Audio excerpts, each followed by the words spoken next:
So one of the important things I see in these emerging churches today, even when I went up to Mars Hill Church, I don't know if it's still the same, but when I first went up to Mars Hill Church up in Granville, Michigan, and did my initial analysis of them for this PhD work, I talked to dozens and dozens of people, asked them what was the most positive strength of the church they could find. What was the strength of the church? I expected them to talk about Rob Bell. Rob Bell's a great preacher, much better communicator than I am. He was a good teacher.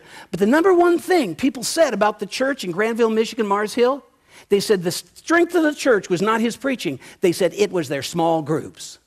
And I went to the small group leaders. I said, how do you do this? And they said, we require everyone who wants to be a member of our church to be part of a small group.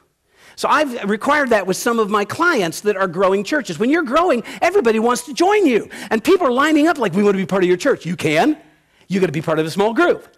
They go, well, I don't want to go that far. Well, then they just let them not be. You can still come to the church, you can still fellowship, but you're not a member of the church unless you're in a small group. Same thing in St. Thomas in Sheffield, England, a church that Eddie Gibbs talked to me, explained to me in Kent. We went over there together. Brad was with us, just revolutionized this.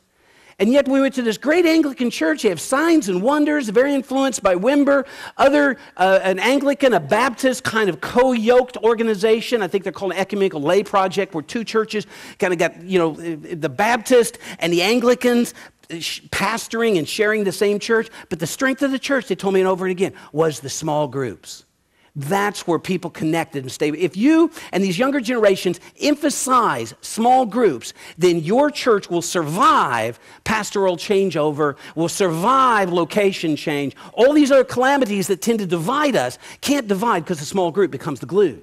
And I think, Larry Osborne's already figured this out. He calls them sticky what?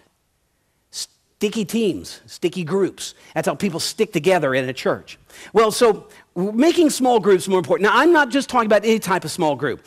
When I define small group as any group that functions like a small group, even if it's not officially in a small group program. So I say an administrative board, like in the Methodist, your lay board of administration, or your administrative council. That actually functions as a small group. Many people in that Methodist church have been on that council for more years than they care to remember.